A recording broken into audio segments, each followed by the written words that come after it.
Hello, ladies and gentlemen. So today is Friday. That means we get to go over some more questions that men have for women. And this list of questions comes from Reddit. So without further ado, let's get started. So the first question is, I don't want to be the one that initiates S. It makes me feel like a creep. So to whoever this guy might have been, while it may not be, it's more of a statement than a question, I will sit there and say that if she's not initiating at least 5 times a year, she's not really all that interested in you. Because there are times where, while we women are generally not as aggressive about it, unless we've been around the block several hundred times, well then at that point she's going to be more aggressive in her initiation. But with most women, on average, we're not going to initiate as often as men, but we are going to go through times in either our cycles or in the year where we just really want you. If we are attracted to you and we have a lot of respect for you. So if she's not initiating at least 5 times a year, guys, she's really not interested, especially if you mention it to her. Tell her you want her to initiate more because you find that attractive and she doesn't do it, doesn't change. She's not all that interested. The next one, manspreading. This one, again, is more of a statement than a question, but I don't know if you remember this back a few years back where there was a huge issue with manspreading and how men hold their legs. Men, if you remember back to when it officially started, most of the women complaining about it, they didn't have children.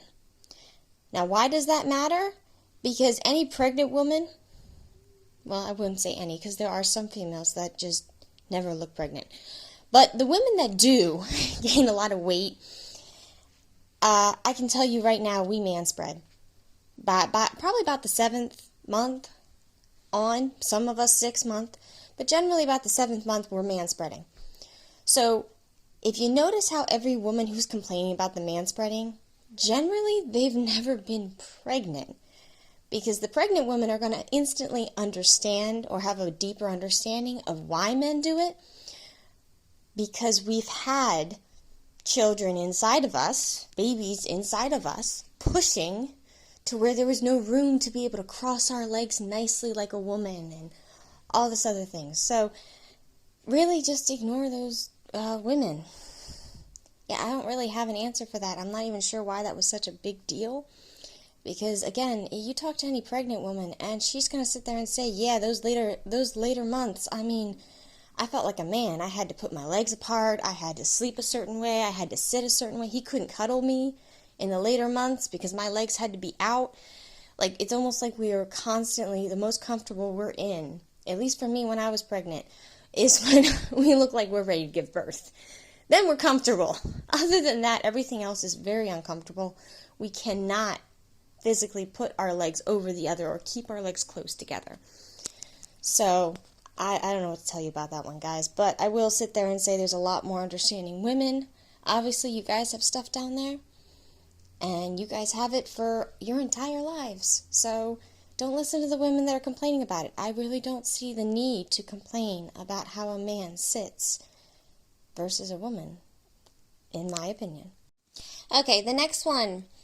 Why women tell their friends everything about your S-life and assume you tell the guys too. Okay, so this is not just the friends. I'm going to just debunk that. It's not just the friends. When a woman gets with a bunch of women, there are obviously going to be certain women that have a lot more experience, are a lot more comfortable with talking openly about their S-life. Mainly, it's competition. Generally speaking, those women are trying to see if they have the best guy. When you get with a bunch of women, and not all women are like this. There are some women that aren't really interested in sharing the very intimate details about their S-life. And the reason why, women inherently know that when a woman talks about her S-life with other women, and other women start to get jealous, well then she comes under attack, or her guy comes under attack. We generally try not to do that. And that usually leads to a lot of backlash from the ladies. Usually because you're not talking about it. You can't give them, there's an air of mystery then about you and your man. Even though women would generally sit there and say, oh, there must be something wrong with your S life because you're not talking about it. In reality, they're thinking, no, there might be something she doesn't want to tell us. Because they know women, naturally, are very competitive. So if they're not going to talk about their S life, generally speaking, that almost seems like a red flag. Like, oh my gosh, she has something. He does something, she has something that she doesn't want anyone else to know about. And then they try to go into the excuses like, oh, honey, don't worry, you can tell me. I've had them all. I've had them from 10 inches. I've had them to 5 inches. You can just tell me. They go on and on about the reasons why you as a woman should be telling them about your S life. And one of the excuses usually is, believe it or not, the guys are talking about it all the time. It's this general idea, especially with women with a lot of experience, that the men only talk about S. Which, if you have brothers, you're going to realize that that's actually not what they talk about at all. In fact, it's a very small percentage of their time that they actually talk about S. Most of the time, they're talking about, well, everything else. Random stuff. Women don't really understand this, and a lot of women tend to be a little bit weaker than those women that come in with all the experience. And they want to show off what they've got. Because women generally are very showy creatures. We like to show off. At the same time, they aren't at the point where they realize that telling other women about their S life is actually a really bad idea. They could be, like a grandmother type figure, or they could be be something else, try to sabotage that relationship.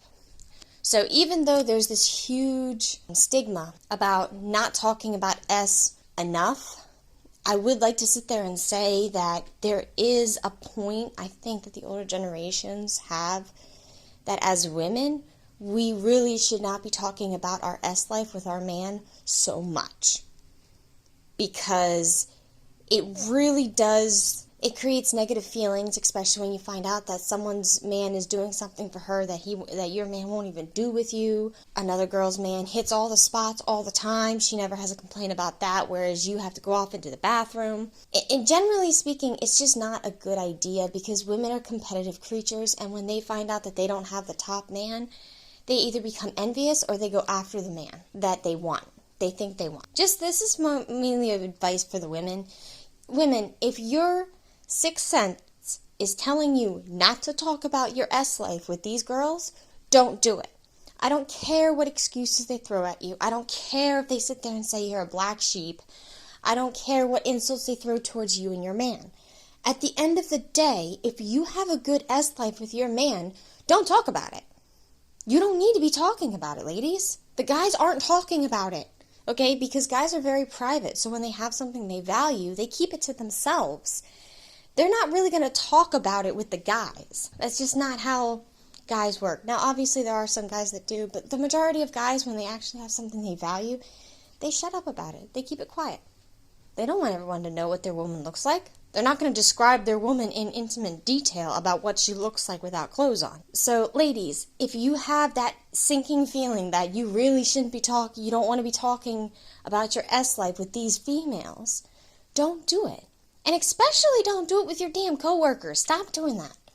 Like, I'm sorry, but we don't need to be talking about it with our coworkers. That's crossing the boundary there. You don't know these people. You only know them from work. I can assure you that there are very different personalities from work to home. As for the guys, yeah, and the reason why most women believe that you guys talk about it all the time is because of other women.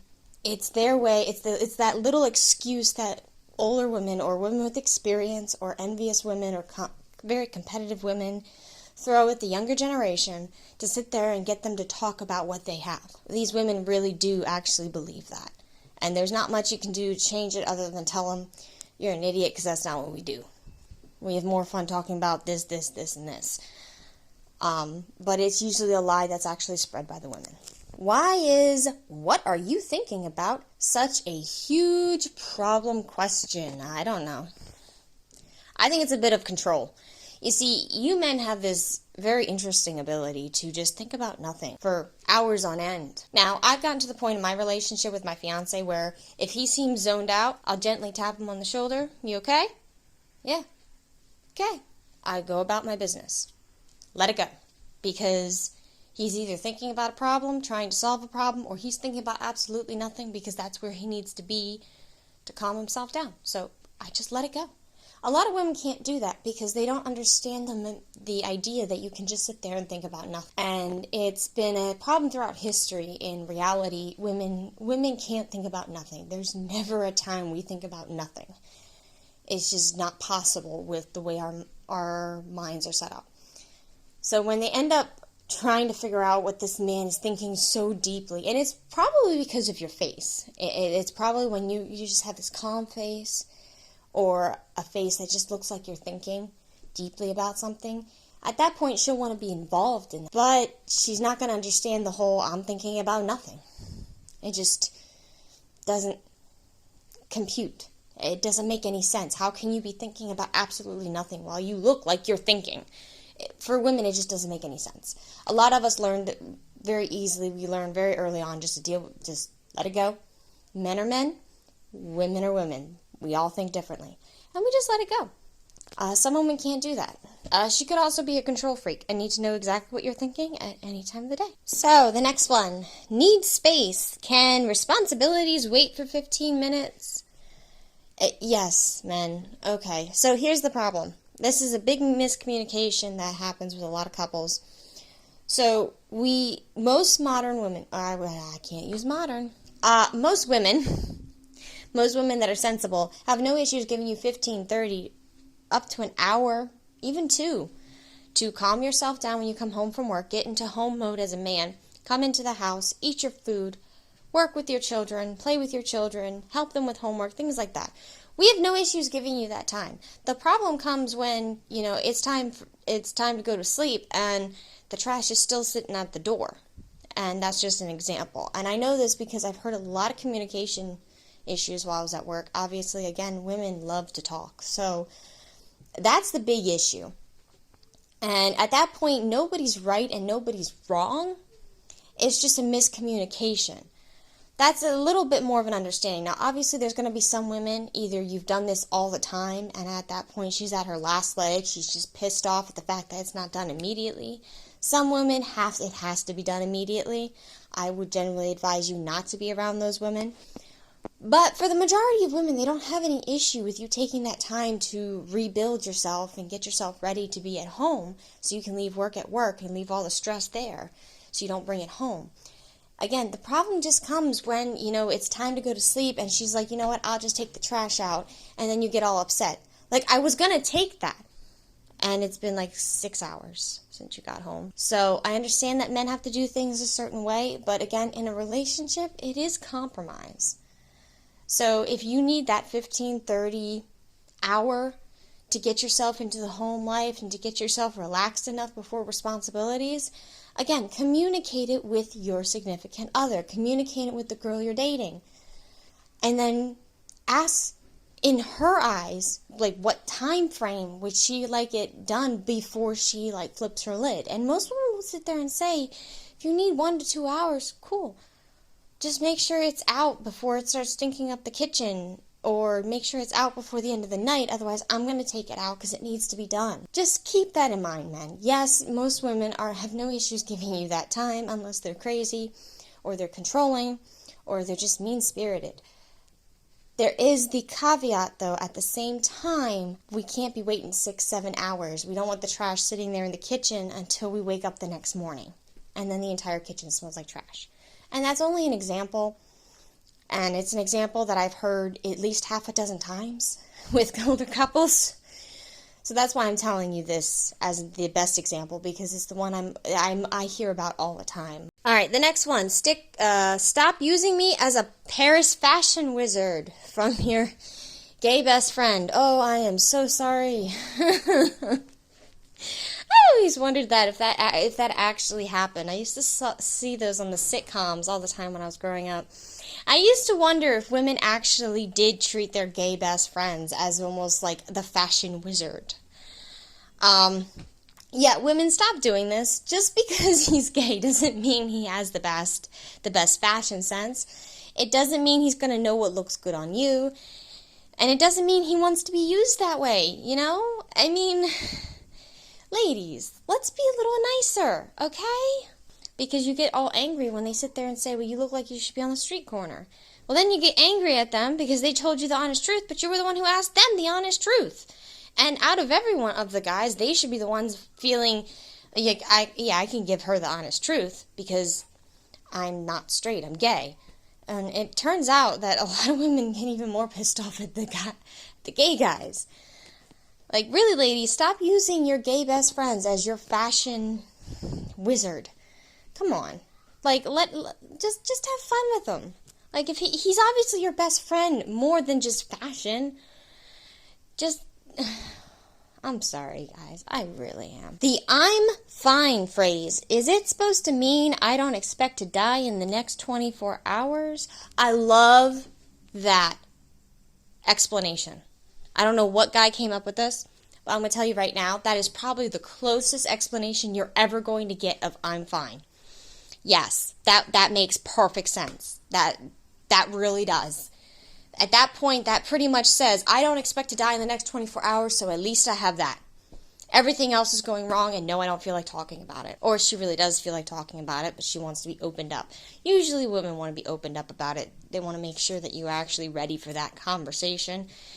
At that point, if you hear a woman say, I'm fine, keep that in the back of your mind. She's highly emotional, most likely. She's most likely sitting there and dealing with something, trying to deal with something in her head, and that's your warning sign that it's going to be a long conversation. She wants to be opened up, but only if you are ready to have that conversation. So, but yeah, to sit there and explain it so perfectly, I don't expect to die in the next 24 hours, yeah.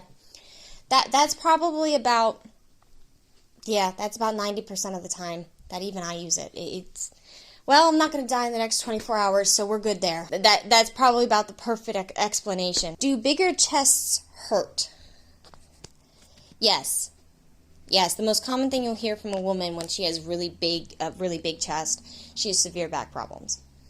But if they're real, yeah, there's a lot. You're talking about C and above. So C's and above naturally are going to have a lot more back problems than B and below. There's a certain point on the C scale where all of a sudden women start having a lot of back problems. If you want to be really safe, you can say pretty much it's D and above.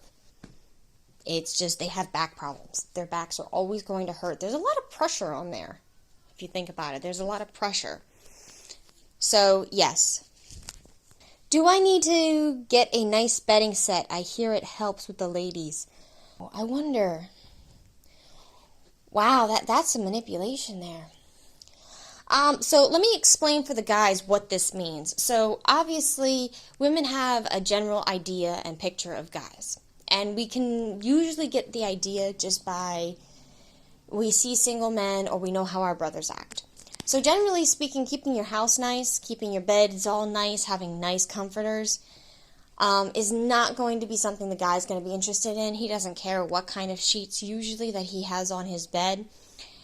It's usually the woman in his life, his significant other, that changes up the bed sheets, makes sure it's nice, things like that, puts pictures on the walls, does the decoration, things that are very feminine that a lot of guys don't really take into account. They don't care. They could have white walls, and they would be perfectly fine with that. Yeah, no, this is actually really some severe manipulation, because what it actually shows when you bring a girl home for the first time, okay, and you have a nice, comfortable bedding set, in her mind, subconsciously, she's going to think, well, is there a woman here? And she'll look. She will. She'll say, I really need to go to the bathroom. Can I quick use it? And she'll be looking for the shampoo.